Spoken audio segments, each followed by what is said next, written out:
Hello students, हमने हमारा जो चैप्टर 6 है द 100 ड्रेसेस उसका पार्ट 1 पढ़ा था। उसमें हमने क्या पढ़ा था कि जब सारे बच्चे जो हैं वो वांडा की पेंटिंग्स को देख रहे होते हैं, तभी मॉनिटर जो है एक नोट लेकर आता है प्रिंसिपल से, जो कि लेटर होता है वांडा के फादर का, जो टीचर सबको क्लास में पढ़कर सुनाती है, जिसमें लिखा होता है कि वांडा अब स्कूल में नहीं आएगी क्योंकि और अब वो कहीं बड़े शहर में जाकर शिफ्ट हो रहे हैं, जहाँ पर उनके नाम का कोई मजाक नहीं उड़ाएगा।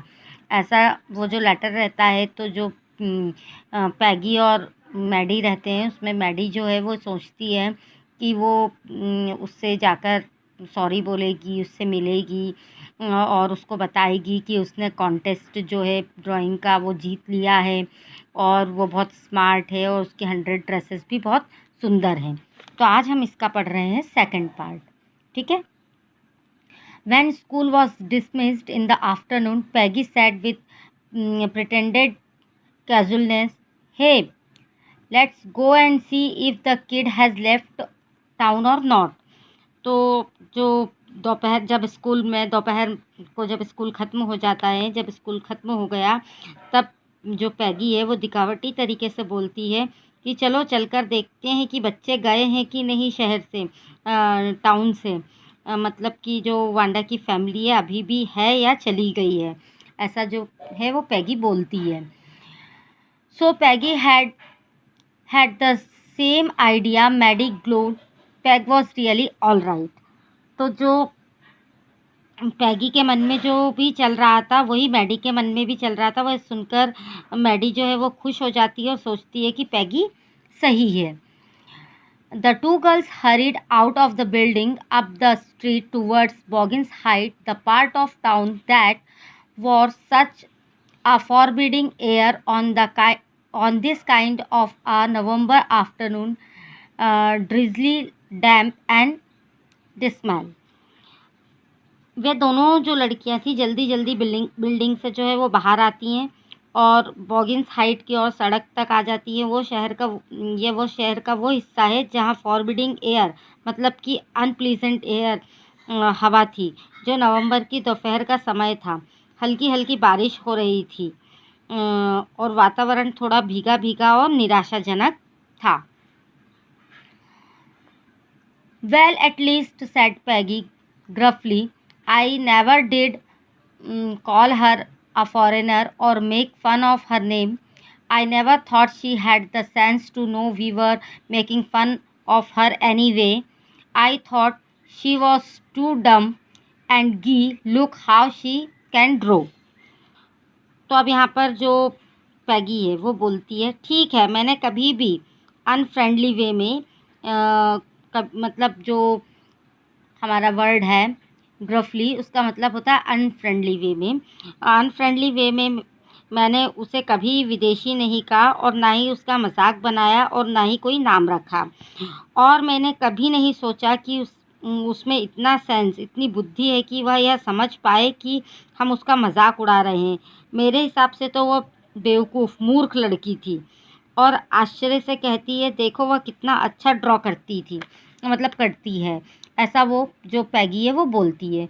Maddie could say nothing. All she hoped was that they would find Wanda. She wanted to tell her that they were sorry they had picked on her and how wonderful the whole school thought she was, and please not to move away and everybody would be nice. She and Peggy would fight anybody who was not nice. तो यहाँ पर जो Maddie है वो कुछ नहीं कह सकती थी। उसे आशा थी कि वे वांडा को खोज लेंगी, मतलब वांडा उन्हें मिल जाए, ऐसा वो आशा करती है। वह उसको यह कहना चाह रही थी कि उन दोनों ने और दूसरी लड़कियों ने जो उसका मजाक बनाया था उसके लिए वो उससे माफ़ी चाहती थी, उससे सॉरी बोलना चाहती थी। और पूरा स्कूल यह सोच रहा है कि वह कितनी अच्छी लड़की है और तुम यहाँ से मत जाओ, सब तुम्हारे साथ अच्छे रहेंगे।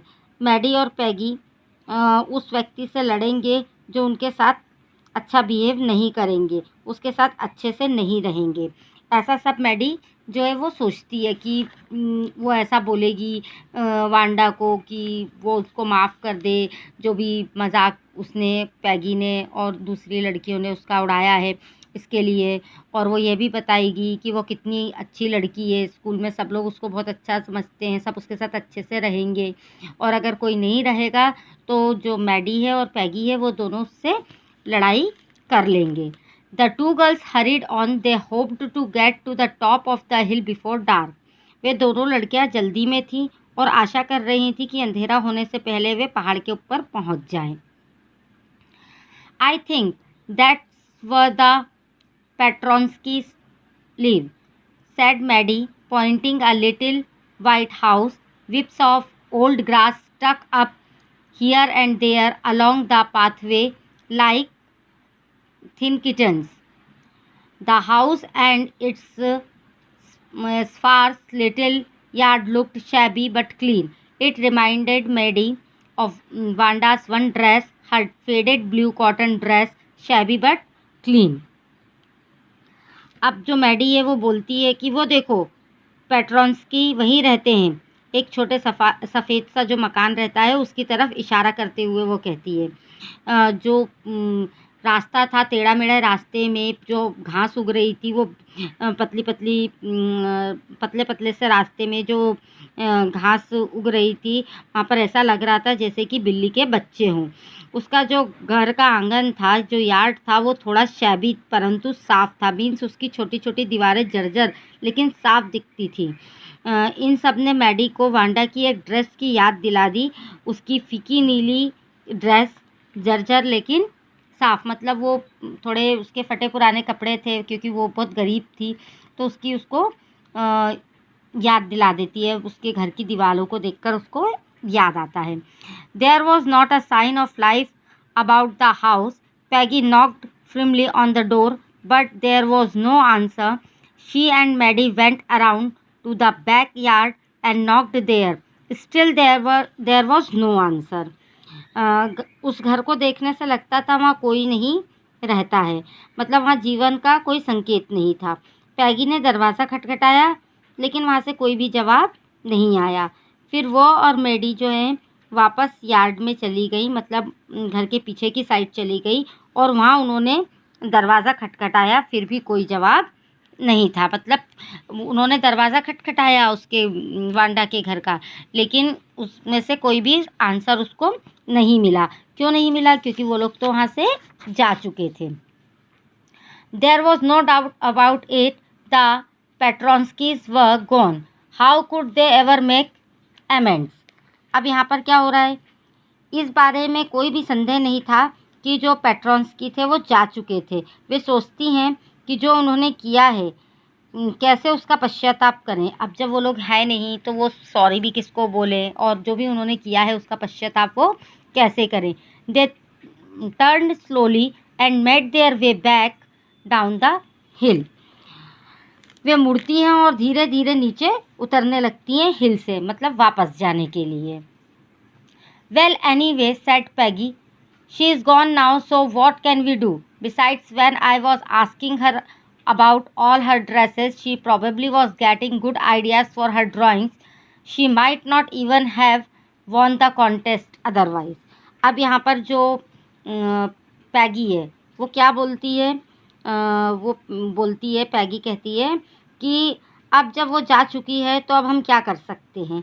इसके अलावा जब मैं उसे ड्रेसेस के बारे में पूछ रही थी तब शायद उसे ड्राइंग बनाने का आइडिया आ रहा होगा, तभी वो इतनी अच्छी ड्राइंग बना पाई और यह कॉन्टेस्ट जीत पाई, नहीं तो वो ये कॉन्टेस्ट नहीं जीत पाती, ऐसा वो बोलती है। Maddy turn this idea carefully over in her head for if there were anything in it, she would not have to feel so badly. But that night she could not get to sleep.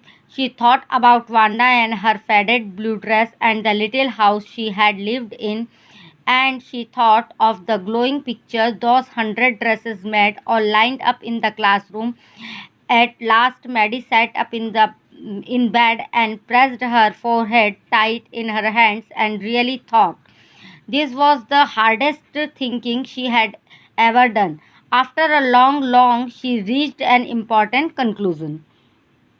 Maddie अपने दिमाग में इस idea को सोचती है कि अगर इस आइडिया में थोड़ा सा भी दम है तो मैडी को जितना बुरा फील हो रहा था उतना नहीं होता। लेकिन उस रात मैडी सो नहीं सकी। वह सोचती रही वांडा की उस फीकी नीली ड्रेस और उसके छोटे से घर जहाँ वह रहती थी, उन सब के बारे में वो सोचती रही। और वह उसके 100 ड्रेसेस के बारे में भी सोचने लगी जो वांडा ने बनाए थे और जिनको कतारबद्ध एक लाइन से रूम में जिनको रखा हुआ था। अंत में जब उसे नींद नहीं आती तो वह अपने बेड पर बैठ जाती है और अपने दोनों हाथों से सर को दबाती है और सोचती है। इतनी हार्ड थिंकिंग, इतनी गहरी सोच उसने कभी नहीं की थी। काफ़ी देर तक सोचने के बाद वो एक कंक्लूज़न पर पहुंचती है। और वो कंक्लूज़न क्या था वो हम आगे पढ़ते हैं। She was never going to stand by and say nothing again, कि अब वह कभी भी दर्शक बनकर खड़ी नहीं रहेगी। ऐसा नहीं है कि वह गलत के खिलाफ आवाज़ नहीं उठाएगी, अब वो बोलेगी। उसने ऐसा डिसीजन लिया कि अब वो कभी भी चुप नहीं रहेगी, कुछ भी गलत हो रहा होगा तो वह बोलेगी। If she ever heard anybody picking on someone because they were funny looking or because they had strange names, she had speak up, even if it meant losing Peggy's friendship. She had no way of making things right with Wanda, but from now on she would never make anybody else that unhappy again. यहाँ पर उसने ऐसा decision ले लिया था कि अब वो चुप नहीं रहेगी। यदि उसने कुछ भी ऐसा देखने में आता है उसके या सुनने में आता है कि कोई किसी का मजाक उड़ा रहा है, इसलिए वह क्योंकि वह देखने में अजीब है, उसका नाम अजीब है, तो वह चुप नहीं रहेगी, वो बोलेगी। वह तब भी बोलेगी यदि उसके बोलने से पैगी से उसकी जो फ्रेंडशिप है, जो उसकी दोस्ती है, वो खो देगी, ख़त्म हो जाएगी, तो भी वह अब बोलेगी। ऐसा उसने सोचा। अब वांडा के साथ जो हुआ वो ठीक नहीं हो सकता था, लेकिन उसने सोच लिया कि अब से वो किसी को भी दोबारा से दुखी नहीं होने देगी। तो स्टूडेंट्स, ये हमारा सेकंड पार्ट था 100 ड्रेसेस सेकंड पार्ट का। आई थिंक आप लोगों को समझ में आ गया होगा। Thank you.